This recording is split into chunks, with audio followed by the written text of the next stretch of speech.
Hello, everybody. This is Donna Montoya. I am the Assistant Director of Linfield Career Development. I am here today to talk to you, our peer advising specialists and registration and orientation leaders, about really harnessing the experience that you're having in these positions. We want to make sure that not only are you already making a huge impact on students in the Linfield community through the work you're doing in these positions, but this opportunity has impacted you, and we want to help you be able to harness that and really take it and move forward. So that is what this presentation is about. It is about highlighting you in these roles, and there will be a couple things that we get to talk about with it today. The first thing is really looking at proactive reflection, which sounds almost like an oxymoron, but that's what I'm going to introduce to you today.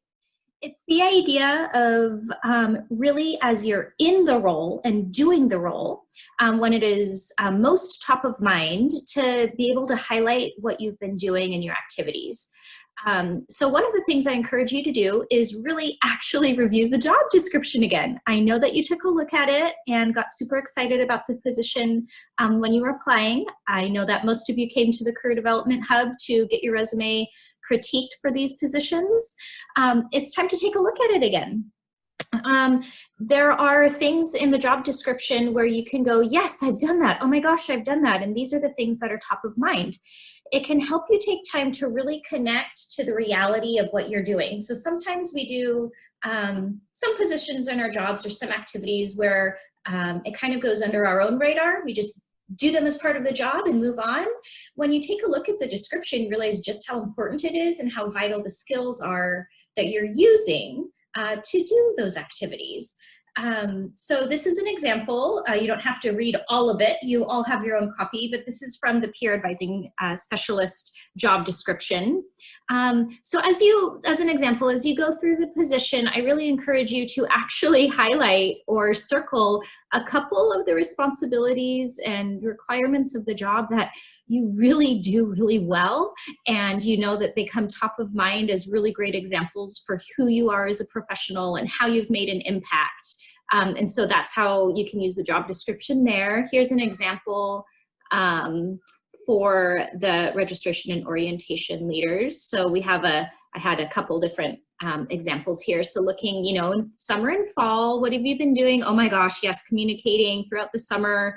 That's what you'll be doing, and responding and contacting students. And if those are the things that jump out to you as the most relevant to your personality and skills and what you can transfer over, those are the things you might circle. Here's another example of just general, the responsibilities that you might have. And so just an example of taking a couple of the major things away. The other thing I want you to do is take a look at your spotlight or highlighted moments. They might not necessarily be in the job description. We use the job description as a base to really jog our memories, but the reality of the position is that you might be doing something really cool that isn't necessarily written about before you actually do the job. So this is an example of maybe just taking notes of really a couple golden moments that you've had so far to help you remember the types of things that you're able to do as part of your activities. Then what I would like you to do as you look at the qualifications in the job descriptions, as you think of those golden moments, and also I encourage you to ask your coworkers or supervisor, what are the skills that you've been using to do these things so well? When you think about communicating with prospective students or registering students, what are those skills and attributes that you have that help them make them your golden moments, or help make it so enjoyable to you? What does your supervisor say about what you've been doing really well and your skills? And this is why I call it proactive reflection, because yes, we do have to take a little bit of extra effort to think about those things as we're doing the job, but it really pays off in even the near future, as you're able to really capitalize on what you realize you do well, and the things that you realize that maybe you're not circling some parts of the job description, or maybe you're not hearing skills reflections from others that you would like to work on. The next thing I encourage you to do is, from these golden moments that you think of and what the job description helped you remember about your job and talking to your coworkers, start developing those stories, because we will talk about your resume in a little bit, but honestly, it's the stories that make these come to life for you and really can highlight how great you are in your current job. So to develop these stories, we have a worksheet that you can get from Career Development. It's called the 8 Greats. You don't need the worksheet. I'll go over what they are, but it can help. They're called the 8 Greats because I encourage you to think of 8 really awesome examples, awesome stories of what you did on this job, whether as a PA or an ROL, or some of you have gotten to do both. So in your 8 greats, I want each story, so each of the 8 stories, it's something that you did, it's something that you did well, and it's something that you really enjoyed doing. So it's something that you actually created or organized or executed. It's not something someone did for you or that you were a passive part of. It's something that you really felt you did well, because that's when you get to really start highlighting those really awesome skills that you've developed or that you're continuing to develop. And one of the reasons I want you to think of things that you enjoyed is because, gosh, if you enjoyed them now, maybe these could be really great examples when you talk to people about future jobs, or when you're looking for future jobs or internships, where you reflect back and go, yeah, this is the type of stuff I really like doing. I really shine here. I'm really in my element. Plus, when we're good at something, we tend to do it more often. We tend to build those skills, and they just keep getting stronger and stronger, and it's a really awesome snowball effect. So let's just take advantage of the fact that I know you enjoyed doing a couple things, that you are enjoying doing a couple things in this position. You're doing a great job. So let's write those down. The way I would like you to structure these stories are star stories. I know a lot of you have heard about them as well, so I'll go over them briefly. So each of these 8 great stories where you did them, you're proud of them, and you enjoyed them, each of them should be structured in a STAR framework. So that means situation, task, action, and results. You start the story by introducing the situation. So it could be that you got on the phone and your task was to call 10 incoming students to help them with some registration questions. That's the situation, and then that's the task. You're to call them and converse with them and see if you could answer any questions or help them through everything. The action is what you actually did. So this is where a lot of the skills come through without you even having to say them. If you got on the phone with a student, incoming student who seemed very shy and out of sorts and wasn't quite sure what he or she should even be looking at, and you listened to that person, and based on the knowledge that you have and the training that you did, you knew a great place to start in terms of piecing together a schedule. You worked to understand the student's concerns. You offered to help in other aspects and to follow up. I barely listed any specific skills, but you get the idea. There's a lot of empathy. There's a lot of proactive listening. There's a lot of problem solving and remembering and learning that you didn't even have to specify. It just comes through in the story.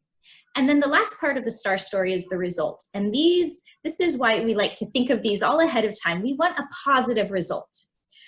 So sometimes the positive result would be something like, and as we were hanging up, the incoming student just thanked me so much. The student feels so much better, and piecing together the schedule has really been able to take a step forward.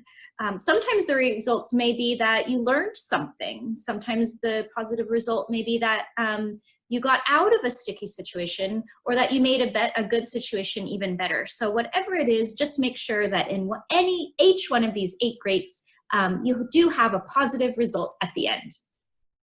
So one of the reasons we think of these 8 greats and all the skills and activities is to loop together this idea of what else do you want to do, or what else do you want to develop through this experience as a PA or as an ROL. You're already doing a lot of amazing things.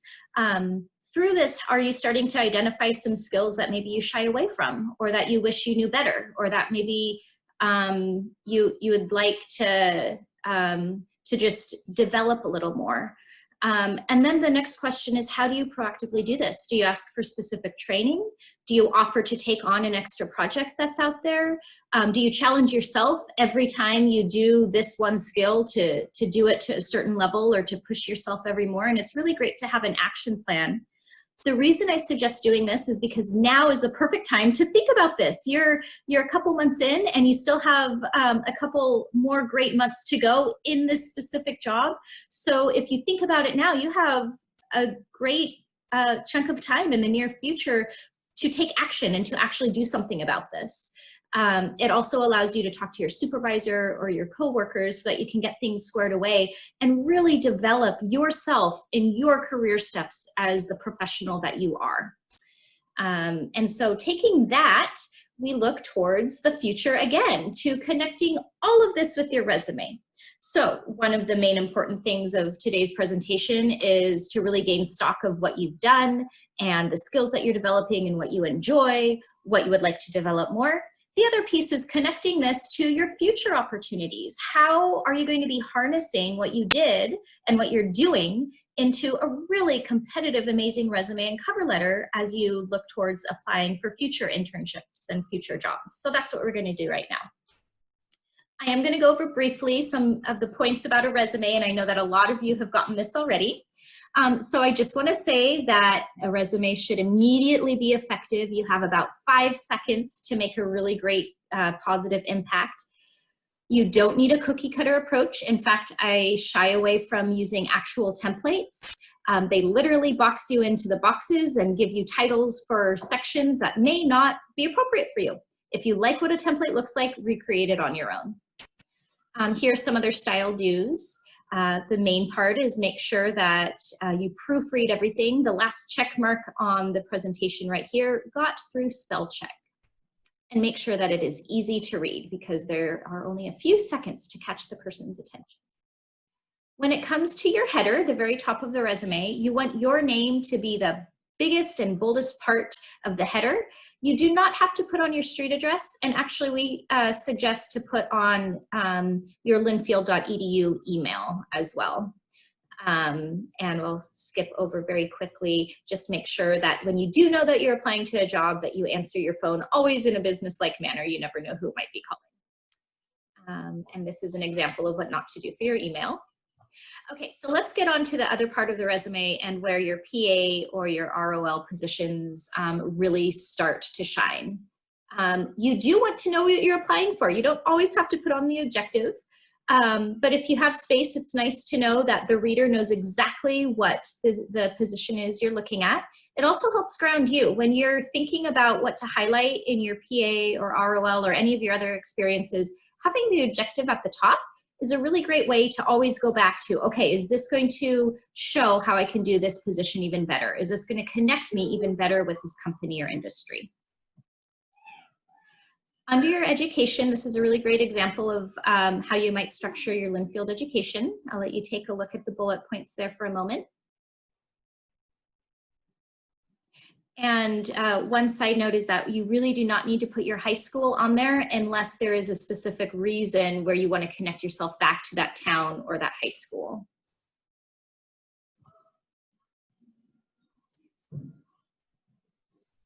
And you can see this is a really great place to put scholarships or any of your academic attainments. If any of you have studied abroad, this is also a really great place to slip that so people know front and center that you have these cross-cultural and even possibly second or third language abilities. And now let's go to the sections of your experience. So for this example, and with the resume example you should be getting, this person is applying for a leadership position at Linfield. So what better way to highlight that this person already has leadership, Sophia already has leadership experience, than by calling this experience section Linfield College Leadership. And under that, the peer advising specialist will go first, and you'll see a little more under there.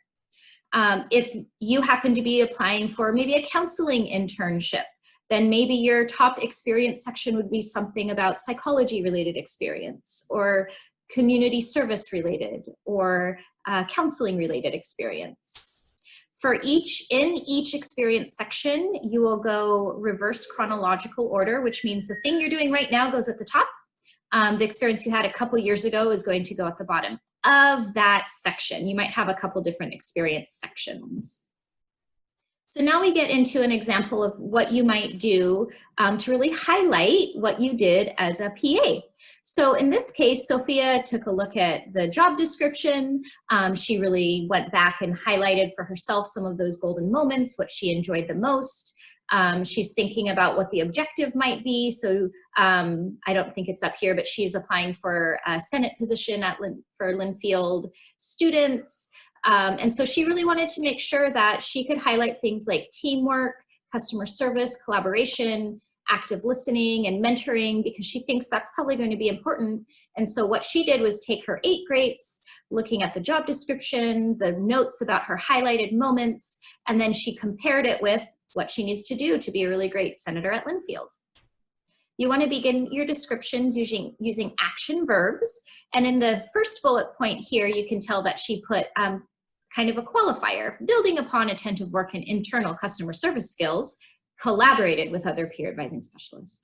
If you're currently in the position, you want to write it in present tense. If it's a past position, you write it in past tense. If it's something you did in a current position, but you're no longer doing it because you moved on from that project, it can go on past tense. You do not need to use pronouns, so you can pretend like the bullet point is the word I.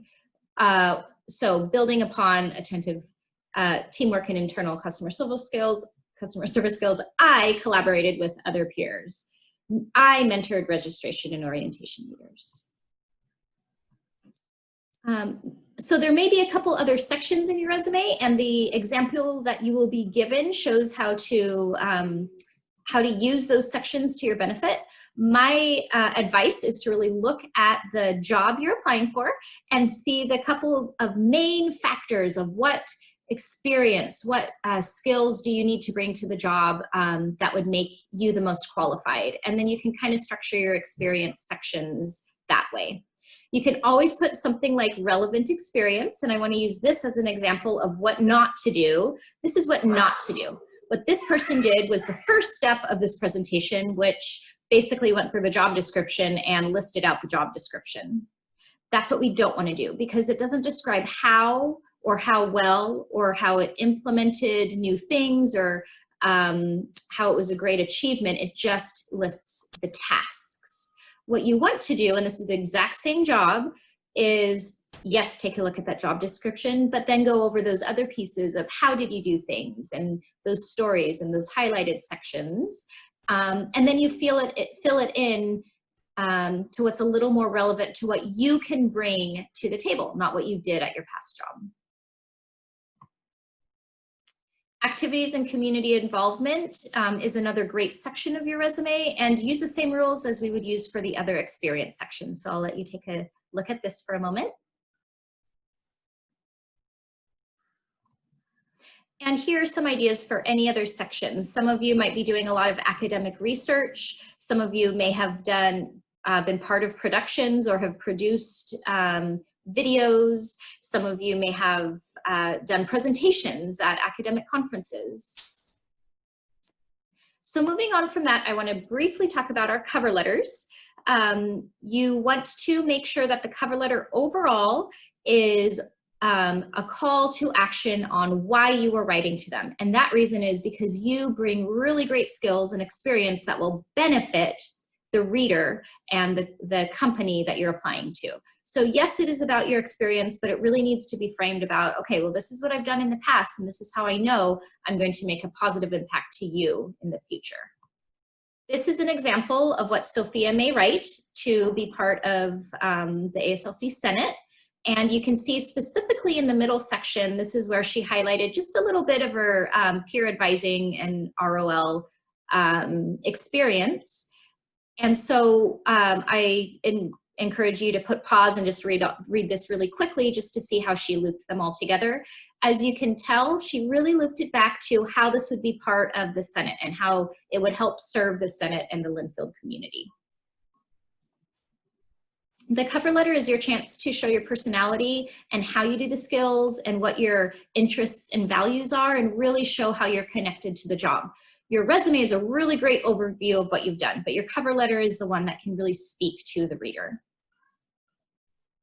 And with that, I want to make sure that you know that we are here to help. So during this time, at least, we are available by Zoom meetings. You can just email career@linfield.edu for questions about anything that I've presented on today, or if you want to talk about any of these topics as well. These are the types of things that we are happy to help you with.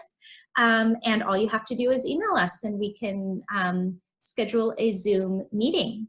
So with that, I will thank you so much for listening, and I hope it was helpful and gave you some really great ideas. You should be able to have your job description and then a sample resume and cover letter as well. So if you don't have that, feel free to email career@linfield.edu and make reference to the PA and ROL resume presentation that you were able to watch online. Thanks a lot.